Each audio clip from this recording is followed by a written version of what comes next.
Lalu suatu waktu pernah juga mesin pengisian air galon itu rusak atau error. Nah, Irwan ini juga melampiaskan emosinya kepada Hussein. Dan disitulah Hussein lama-kelamaan mengumpulkan semua amarahnya, menumpuk menjadi dendam.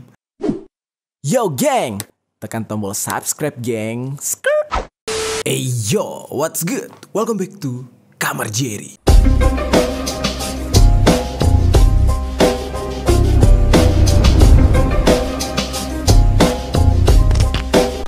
Geng, baru-baru ini terjadi sebuah kasus kriminal mengerikan lagi di Indonesia. Dan gilanya nih ya, pelaku dari kasus ini orangnya selengean banget. Sampai-sampai viral di media sosial, dimana ketika dia ditanyakan atau ketika dia diinterogasi gitu ya, kenapa kamu melakukan ini? Kenapa kamu melakukan itu? Tiba-tiba dia ngejawab dengan jawaban yang membuat wartawan sampai pihak kepolisian tertawa. Dan seolah-olah kejadian ini hanya kejadian biasa. Padahal tindak kriminal yang dia lakukan itu menyebabkan hilangnya nyawa seseorang. Nah, pasti kalian udah tahu ya cerita ini. Cerita tentang seorang karyawan depot air minum isi ulang yang menghabisi bosnya sendiri. Lalu tubuh bosnya dipisah-pisahin kemudian dicor dengan semen. Kejadian ini terjadi di Semarang dan dilatar belakangi oleh sakit hatinya si pelaku. Karena dari pengakuan si pelaku, dia selalu mendapatkan teguran atau dimarahi serta mendapatkan kekerasan fisik dari korban yang merupakan bosnya sendiri. Nah, bagaimana kronologi selengkapnya tentang kejadian yang satu ini? Langsung aja kita bahas di Permisi, peristiwa misteri dari berbagai sisi.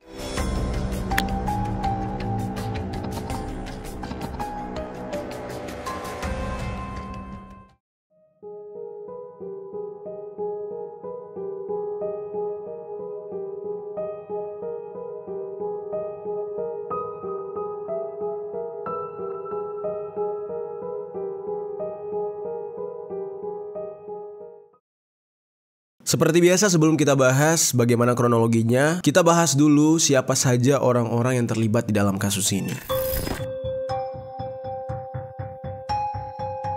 Diketahui korbannya ini merupakan seorang bos depot air minum isi ulang yang bernama Irwan Huta Galung, usianya 53 tahun. Irwan ini sendiri merupakan kelahiran Parbubu Tarutung, Sumatera Utara pada tanggal 28 Februari tahun 1970.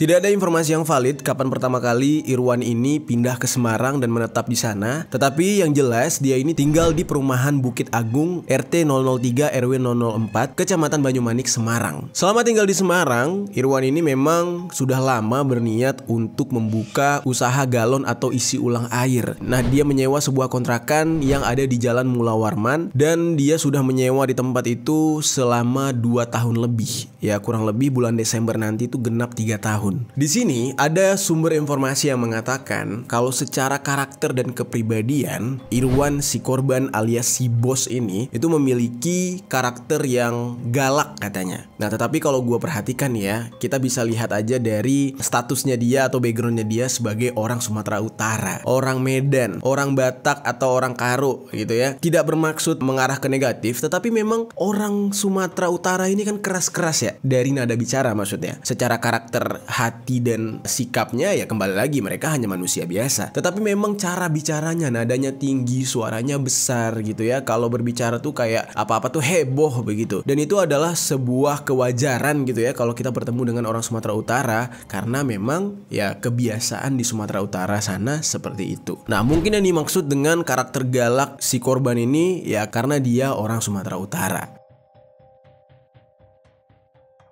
Nah, lalu geng, Irwan ini lebih sering menginap di tempat usahanya, yaitu tempat depot air minum tersebut. Nah, sementara istri dan keluarganya sering menginap di rumah. Nah, banyak isu-isu yang mengatakan katanya Irwan ini sengaja tidur di tempat usahanya ini karena hubungannya kurang baik dengan sang istri. Ada juga yang mengatakan kalau Irwan ini memang seorang pekerja keras dan lebih sering menghabiskan waktunya di tempat usaha. Nah, ini entah mana yang benar nih. Nah, tetapi kalau dilihat dari kesehariannya, memang Irwan ini tipikal orang yang pekerja keras gitu ya. Tempat usahanya ini sudah buka dari jam 9 pagi dan baru tutup pada pukul 9 malam. Ya berarti full banget 12 jam dia bekerja. Dan bahkan Irwan ini sering terlihat masih bersih-bersih di lingkungan usahanya tersebut ketika sudah tutup. Nah, dari sini kalian sudah bisa menilai ya sosok atau karakter dari si korban yang bernama Pak Irwan ini.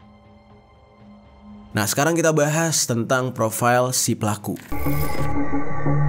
Pelaku dalam kasus ini bernama Muhammad Hussein yang berumur 28 tahun. Dia ini berasal dari Desa Sambung, Kecamatan Punggelan, Kabupaten Banjarnegara. Gila, lagi-lagi nih Banjarnegara ya. Salam hormat nih buat teman-teman Banjarnegara. Kemarin ada dukun pengganda uang yang berakhir dengan eksekusi para korbannya. Sekarang ini ada seorang karyawan depot air minum gitu ya, juga mengeksekusi bosnya. Oke, Hussein ini merupakan karyawan baru yang bekerja dengan Irwan. Dia itu baru mulai bekerja itu tepat pada awal bulan puasa tahun ini. Jadi bener-bener baru aja kemarin gitu, geng. Awal pertemuan Irwan dengan Hussein ini itu saat Hussein bekerja di sebuah warung Indomie atau yang lebih dikenal dengan Warmindo. Nah, Irwan ini merupakan penyuplai air galon isi ulang di Warmindo tersebut. Sebelum akhirnya Hussein ikut bekerja dengan Irwan. Akhirnya Hussein pun keluar dari pekerjaannya di Warmindo dan bergabung dengan Irwan. Dan tanpa disadari oleh Irwan, yang dia ajak untuk bekerja sama adalah orang yang akan menghabisi dia sendiri. Sebelumnya nih geng, gue udah sempat baca beberapa komentar netizen yang ada di setiap postingan video si Hussein ini ya. Banyak yang mengatakan kayak, inilah akibatnya kalau punya bos yang suka marah. Inilah akibatnya kalau bosnya nggak jaga sikap dan lain-lain lah gitu ya. Pokoknya beberapa orang tuh sempat menyudutkan si bosnya. Tetapi kalau kita lihat dari statusnya Hussein ini bekerja, dia itu baru bekerja awal bulan puasa lalu. Berarti itu belum sampai setahun. Emang sesakit hati apa sih dimarahi oleh bos? Terus juga katanya main tangan. Kalau main tangan sih ya tidak dapat dibenarkan. Tetapi kan ya umur dia bekerja di tempatnya Pak Irwan ini masih sangat singkat gitu ya, dan sampai mempunyai niat untuk menghabisi si bosnya. Ini benar-benar membingungkan buat gua. Oke, sekarang kita masuk ke kronologi eksekusi. Jadi singkat cerita, Hussein ini memiliki niat untuk menghabisi Irwan itu tepat pada tanggal 1 Mei tahun 2023 silam. Hussein di saat itu ternyata sudah mulai kesal dan memiliki dendam tersendiri kepada Irwan. Karena menurut Hussein, ini menurut ceritanya Hussein ya, bosnya Irwan ini sering sekali memarahi dia dan sering bermain tangan alias sering mukul, main fisik. Kalau dari keterangan Hussein sendiri, katanya bosnya ini bahkan sampai pernah menyundut rokok ke tubuh Hussein karena Hussein melakukan kesalahan. Walaupun itu kesalahan kecil, kesalahan besar, itu tetap aja dimaki-maki dan main tangan katanya. Hussein mengaku kalau dia udah mulai mendapatkan perlakuan yang tidak mengenakan dari Irwan itu dimulai dari pertengahan bulan puasa. Kata dia, sering sekali ada kesalahan pengantaran air isi ulang, dan menurut Hussein, kesalahan tersebut bukan berasal dari dia, tapi melainkan dari bosnya sendiri, yaitu Irwan. Katanya Irwan ini yang teledor, tetapi selalu Hussein yang menjadi pelampiasan untuk disalahkan. Nah, salah satu kesalahan yang pernah dilakukan Hussein adalah pernah ada pesanan galon yang berjumlah 15 galon, tetapi bosnya Irwan mengatakan jumlahnya hanya 14. Dan di saat itu yang mengirimkan galon-galon tersebut adalah Irwan sendiri. Tetapi ketika Irwan kembali ke toko, dia tiba-tiba marah-marah kepada Hussein, dan Hussein ini benar-benar menjadi pelampiasan. Sampai-sampai di saat itu Hussein dipukul. Padahal menurut Hussein yang melakukan kesalahan adalah bosnya sendiri, tetapi di saat itu dia harus menanggung akibatnya. Lalu ada kejadian lain lagi yang menurut Hussein juga di saat itu bukan kesalahan yang cukup fatal, ya dimana Hussein masih baru bekerja dan dia belum mengetahui berapa harga penjualan, sehingga dia di saat itu melakukan sebuah kesalahan ketika menjual salah satu galon di toko tersebut. Nah, di saat itu Hussein juga mendapatkan makian dari Irwan dan bahkan pemukulan juga. Lalu suatu waktu pernah juga mesin pengisian air galon itu rusak atau error. Nah, Irwan ini juga melampiaskan emosinya kepada Hussein. Dan disitulah Hussein lama-kelamaan mengumpulkan semua amarahnya, menumpuk menjadi dendam. Dan lebih parahnya lagi adalah Hussein ini sebenarnya udah mulai gak kuat kerja bareng Irwan. Di saat itu dia pengen resign lah, pengen keluar dari Irwan. Nah, tetapi syarat untuk bekerja dengan Irwan dari pertama adalah KTP-nya Hussein itu ditahan. Jadi Hussein ini agak bingung mau keluar tetapi KTP-nya ditahan. Kalau nggak keluar dia terus-menerus sakit hati. Dan pada suatu suatu hari, menurut keterangan dari Husein, Irwan ini pernah mengancam Husein, yang mana Irwan ini mengatakan Husein tidak boleh keluar dari pekerjaannya ini. Kalau Husein keluar, maka bosnya tersebut tidak segan-segan akan menghabisi Husein, alias Husein ini bisa dieksekusi sama Irwan. Tapi ini keterangan menurut si Husein ya geng, belum bisa dikonfirmasi kebenarannya. Ya bisa aja ini merupakan pengakuan atau keterangan palsu dari Husein. Nanti kita tunggu aja kebenarannya setelah pengembangan kasus. Lalu singkat cerita, tibalah di mana Husein ini benar-benar sudah menumpuk dendamnya dan sudah bulat niatnya ingin menghabisi nyawa Irwan. Pada hari Kamis, tanggal 4 Mei tahun 2023, Husein itu sudah benar-benar membulatkan tekad untuk melanjutkan rencananya menghabisi Irwan. Dia langsung pergi menuju ke toko isi ulang tempat dia bekerja. Tetapi sesampai dia di toko, ternyata Irwan sedang tidak di toko. Irwan sedang nongkrong di angkringan depan yang di saat itu dijaga oleh anak berumur 16 tahun bernama Imam. Di saat itu, Husein berniat untuk menunggu bosnya ini kembali ke toko dan masuk ke toko, barulah dia melancarkan aksinya. Sekitar pukul 20.00 atau sekitar pukul 8 sampai pukul setengah 10 malam lah gitu ya. Nah, Irwan selesai nongkrong, dia memutuskan untuk kembali ke toko dan tidur di toko seperti biasa. Di saat itu, Husein yang sudah siap-siap menunggu melihat Irwan sudah mulai pulang. Nah, di saat itu Husein secara perlahan berusaha untuk masuk ke dalam toko dengan membuka pintu, namun secara diam-diam. Dia memiliki sebuah kunci toko yang dititipkan kepada dia, namun membuka pintu toko secara perlahan supaya Irwan tidak terbangun. Setelah berhasil masuk ke dalam toko dengan sangat tenang, dia berusaha untuk mencari posisi Irwan yang ternyata sudah tertidur nyenyak. Di saat itu, Husein sudah mempersiapkan sebuah alat yaitu linggis.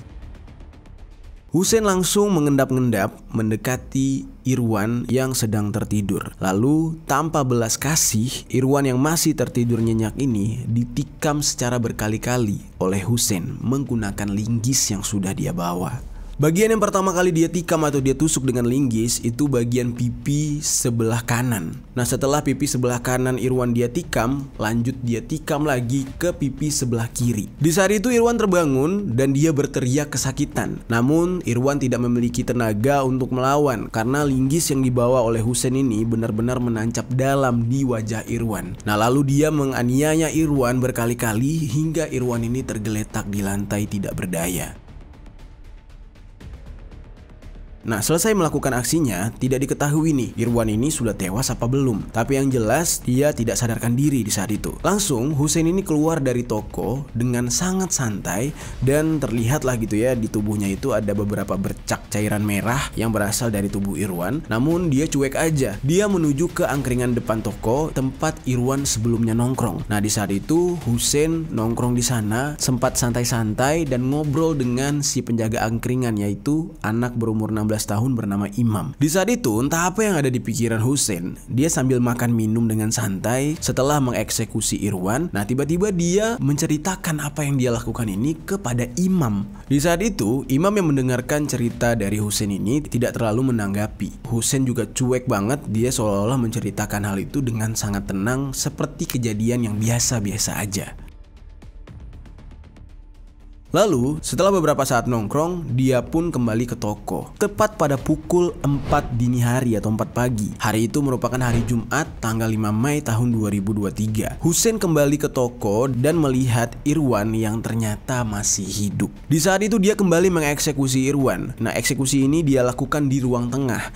Dia seret Irwan ke ruang tengah dan dia ambil sebilah pisau dan dia tikam lagi ke tubuh bosnya. Sampai akhirnya nyawa Irwan pun tidak bisa tertolong dan Husein dengan kejam melakukan potong-memotong alias memisahkan bagian-bagian dari tubuh Irwan.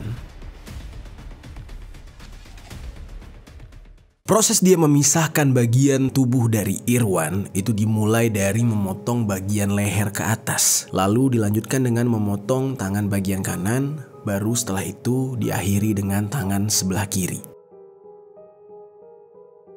Bagian-bagian yang sudah dia potong lalu dia satukan ke dalam sebuah karung berwarna putih. Nah setelah itu semuanya dia seret atau dia angkut ke sebuah lorong sempit yang ada di sebelah toko. Alasan Hussein ini membawa jasad korban ke tempat tersebut karena memang di lorong itu jarang sekali ada orang yang lewat kecuali Hussein. Hussein yang paling sering lewat di tempat itu ketika dia bekerja. Nah jadi menurut Hussein aksi dia ini gak bakal ketahuan kalau jasad si korban ditaruh di lorong tersebut.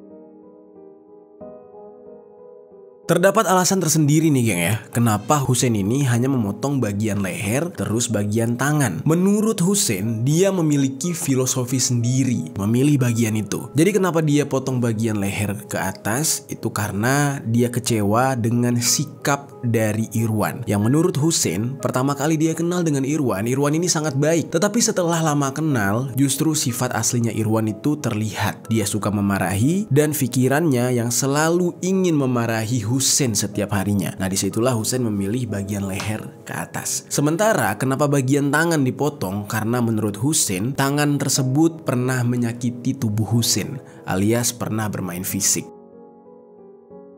Nah sempat Hussein hanya ingin memotong bagian bibir Irwan doang. Tetapi di saat itu agak kesulitan dia ketika memotong. Ya sampai akhirnya dia lebih memilih di bidang yang cukup luas dan lebih gampang untuk dipotong, yaitu di bagian leher. Setelah dia melakukan aksi kejinya ini, Hussein sempat mengambil sejumlah uang milik Irwan senilai 7 juta rupiah. Di saat itu alasannya Hussein ya tidak lain untuk mencukupi kebutuhan sehari-harinya dia. Karena di saat itu dia sedang butuh uang. Ya berarti kurang lebih di sini selain melakukan aksi pengwafatan, dia juga melakukan aksi pencurian atau perampokan. Nah, namun di saat itu Hussein tidak berniat untuk menghabiskan uang yang dia curi ini, tidak untuk membeli makan atau kebutuhan sehari-hari, tetapi melainkan ingin dia nikmati bersama teman-temannya. Dia pengen ajak teman-temannya pesta-pesta pada pukul jam 12 malam hari itu.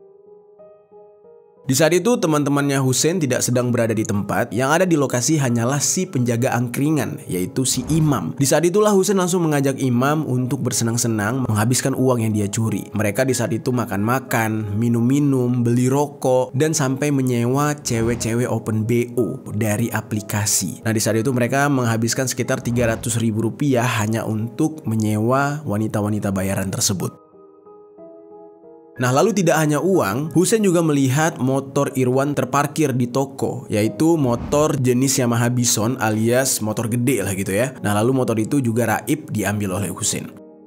Nah sementara Imam yang sudah bersenang-senang menikmati uang hasil curian Hussein itu setelah makan dan minum dan menyewa wanita BO, nah dia langsung meninggalkan Hussein. Setelah puas bersenang-senang, temannya Imam sudah menikmati uang hasil curian dan Hussein juga sudah menikmati uang hasil curian. Barulah setelah itu Hussein terfikir untuk menghilangkan jejak. Nah dia terfikir untuk menanam dengan cor-coran semen jasad korban yang merupakan bosnya sendiri ini.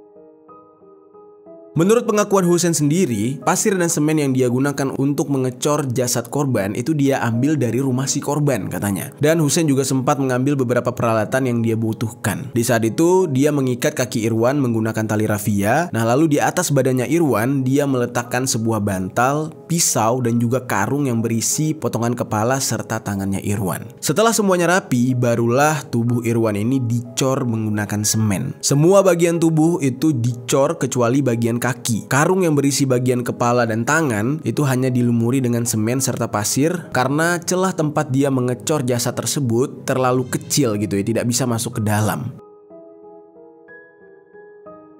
Nah setelah selesai ngecor jasad tersebut, Hussein langsung keluar dari toko itu untuk membuang karpet yang menjadi alas untuk Irwan tidur dan juga beberapa tas milik Irwan.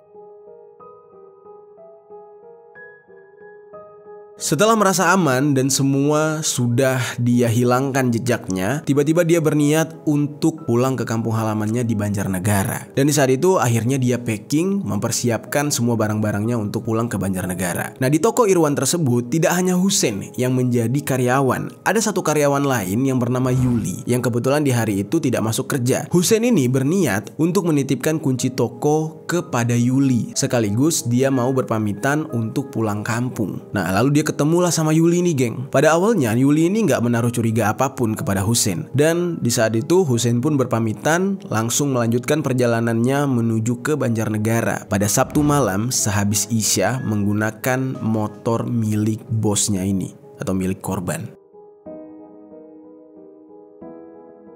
Dan semenjak kasus eksekusi ini, Irwan tidak pernah terlihat lagi. Namun tidak ada yang mencurigai mengapa Irwan tidak buka-buka toko. Jadi semenjak hari Kamis tanggal 4 Mei tersebut, ya terhitung sudah 3 hari gitu ya, toko air depot isi ulang milik Irwan tidak lagi beroperasi. Nah lalu di saat itu karyawannya yang bernama Yuli itu juga merasa bingung. Dia sempat bertanya kepada Hussein tentang keberadaan Irwan dan kenapa toko tidak beroperasi. Nah namun tidak ada jawaban yang jelas dari Hussein. Sampai akhirnya Yuli juga sempat menghubungi Irwan, namun nomor Irwan tidak aktif. Akhirnya, karena merasa curiga, Yuli ini mencoba untuk mendatangi toko. Namun di saat itu entah kenapa dia merasa gelisah dan deg-degan gitu ya. Nah sampai pada akhirnya dia meminta tolong kepada si pemilik toko atau orang yang mengontrakkan toko tersebut kepada Irwan yang bernama Iswargono berusia 50 tahun. Nah di saat itu Pak Iswargono ini mengiyakan ajakan Yuli untuk menemani dia membuka tokonya Irwan. Dan Yuli di saat itu menceritakan kepada Pak Iswargono kalau dia sudah lama tidak bertemu dengan bosnya Pak Irwan. Lalu akhirnya di saat itu Yuli yang mendatangi Pak Iswargono bersama suaminya ini langsung menuju ke toko depot air isi ulang milik Irwan.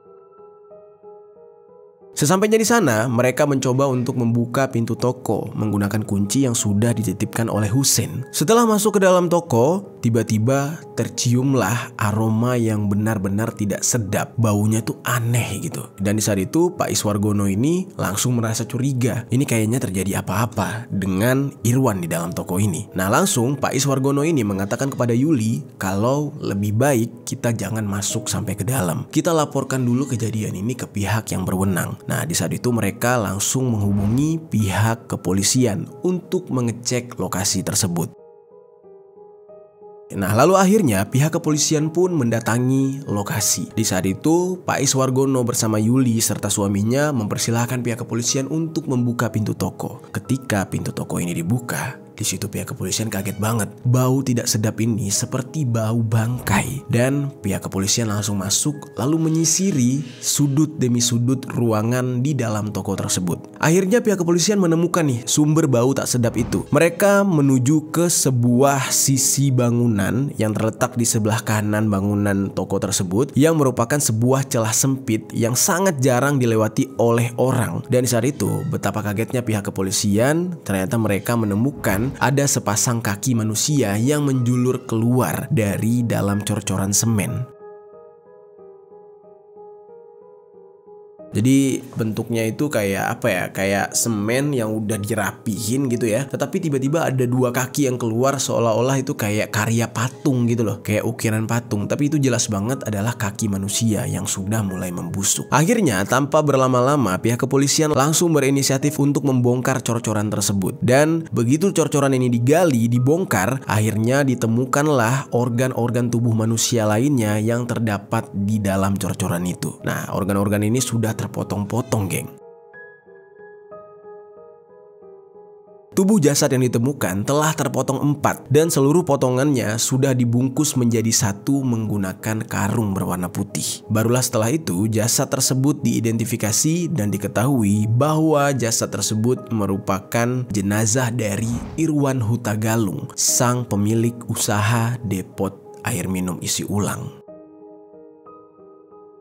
Nah di detik itu juga pihak kepolisian langsung menyelidiki siapa pelakunya. Pihak kepolisian langsung menuju ke beberapa orang yang bisa dimintai keterangan atau bisa menjadi saksi. Nah salah satunya adalah seorang penjual angkringan yaitu Imam yang berjualan tepat di sebelah lokasi penemuan jasad tersebut. Imam menjadi saksi kunci di saat itu dan dia kaget banget. Dia digiring ke kantor polisi untuk dimintai keterangan. Nah, lalu dari usaha yang dirintis oleh Imam, yaitu angkringan yang identik dengan buka pada malam hari, polisi sangat yakin kalau si pedagang satu ini mengetahui kejadian kejam ini. Karena menurut asumsi polisi, ya udah pasti aktivitas yang terjadi pada malam hari di sekitar lokasi itu udah pasti disaksikan oleh si pedagang angkringan ini. Nggak mungkin banget kalau enggak. Polrestabes Semarang dalam melakukan pemeriksaan kepada Imam itu sampai melibatkan unit perlindungan perempuan dan anak, karena di saat itu ya seperti yang kita tahu ya, Imam ini masih berumur 16 tahun. Jadi dia masih di bawah umur. Dan di saat interogasi dilakukan, akhirnya Imam pun mengakui kalau dia memang mengetahui kejadian keji ini. Imam menceritakan kepada pihak kepolisian kalau dia mendapatkan cerita langsung dari si pelakunya, yaitu Husein, yang mana di saat itu memang pihak kepolisian sudah tahu atau sudah curiga salah satu karyawan dari Irwan tidak berada di lokasi. Dan juga menurut pengakuan Yuli, karyawannya yang lain, Husein sempat menitipkan kunci dan pulang ke kampung di saat dia tidak lagi melihat bosnya, yaitu Irwan Huta Galung. Imam menceritakan semuanya. Dia bilang Husein menceritakan apa yang dia lakukan kepada Irwan Huta Galung ketika Husein makan dan minum di angkringannya. Di saat itu, anggapan Imam ya biasa-biasa aja. Dia bersikap cuek karena merasa itu bukan urusannya dia. Lalu pada akhirnya setelah mengantongi identitas pelaku, pihak kepolisian langsung melakukan pengejaran untuk menangkap Husein. Pada hari Selasa, tanggal 9 Mei tahun 2023, polisi langsung bergerak untuk menangkap si Husein ini. Di saat itu pihak kepolisian meminta keterangan kepada Yuli, dan Yuli mengatakan kalau Husein sempat berpamitan kepada dia untuk pulang kampung ke Banjarnegara. Ternyata memang benar, Husein ini pulang ke Banjarnegara, tetapi dia tidak pulang ke rumah keluarganya. Selama berada di Banjarnegara, dia ini bersembunyi di rumah temannya yang bernama Ferry, yang saat itu rumah temannya ini sedang kosong. Akhirnya pihak kepolisian mengetahui keberadaan Husein dan langsung menciduk Husein di rumah temannya tersebut. Husein ini sempat melawan dan sempat ingin kabur melarikan diri, namun pihak kepolisian langsung menembaki Husein di bagian kakinya. Setelah itu, Husein langsung ditangkap oleh pihak kepolisian dan dibawa ke Mapolrestabes Semarang pada hari Sabtu tanggal 10 Mei tahun 2023. Dan gilanya nih geng ya, ketika dilakukan konferensi pers, Husein sambil tersenyum santai mengatakan di depan para awak media dan juga pihak kepolisian kalau dia sama sekali tidak menyesal atas apa yang sudah dia lakukan. Dan dia mengatakan kalau dia merasa lega karena dendamnya sudah terlampiaskan. Bisa bayangin tuh ya, hanya ya berapa bulan kerja tiba-tiba udah punya dendam sebegitu besar. Dan bahkan Husein sempat-sempatnya bercanda kepada awak media. Katanya kenapa dia tidak menyerahkan diri aja kepada pihak kepolisian, karena kan dia udah puas gitu kan, piaskan dendamnya kepada Irwan. Dan di saat itu Husein sambil bercanda mengatakan ya biar polisi ada kerjanya katanya. Dan dia juga menjelaskan alasan mengapa dia memotong hanya bagian leher dan juga tangan, yaitu karena Irwan sering memarahi Husein dan juga bermain tangan kepada Husein. Nah, akhirnya Husein ini akan dijerat dengan pasal KUHP 340 tentang pembunuhan berencana dengan hukuman 20 tahun penjara. Nah, lalu bagaimana dengan sobatnya si Imam alias penjaga angkringan? Kabarnya Imam ini nantinya bisa saja terjerat hukuman karena dia mengetahui kejadian keji ini namun tidak melaporkan hal ini kepada pihak yang berwajib. Dan bahkan Imam sempat menikmati uang hasil curian bersama Husein padahal dia mengetahui semua aksi kriminalnya Husein. Sejauh ini belum ada keputusan bagaimana nasib Imam ke depannya. Nanti kita tunggu aja perkembangan kasusnya. Dari kejadian ini kita bisa mengambil kesimpulan ya geng. Sebenarnya ini bukan kali pertama terjadi di mana seorang pekerja atau karyawan yang sakit hati kepada bosnya gara-gara sering dimarahi, gara-gara sering ditegur gitu ya. Dan akhirnya nyawa sang bos pun menjadi taruhannya. Bosnya dihabisi karena dendam, usahanya dihancurin gitu ya. Terus juga beberapa barang berharga seperti uang, perhiasan dan lain-lain diambil alias raib. Nah, sebelumnya kan pernah terjadi juga ya kejadian kayak gini, yaitu seorang bos pengusaha ayam goreng yang juga dihabisi oleh karyawannya. Nah, maka dari itu buat teman-teman semua, berhati-hatilah, jaga sikap, jaga mulut, jangan sampai orang-orang di sekitar kita jadi sakit hati dengan sikap kita. Karena ya tidak ada yang tahu ya, orang yang mungkin terlihat polos, selengean, contoh kayak misalkan Husein ini, orangnya kurus, orangnya selengean, senyum-senyum kayak gitu, tahu-tahu dia memiliki jiwa psikopat alias jiwa pembunuh berdarah dingin.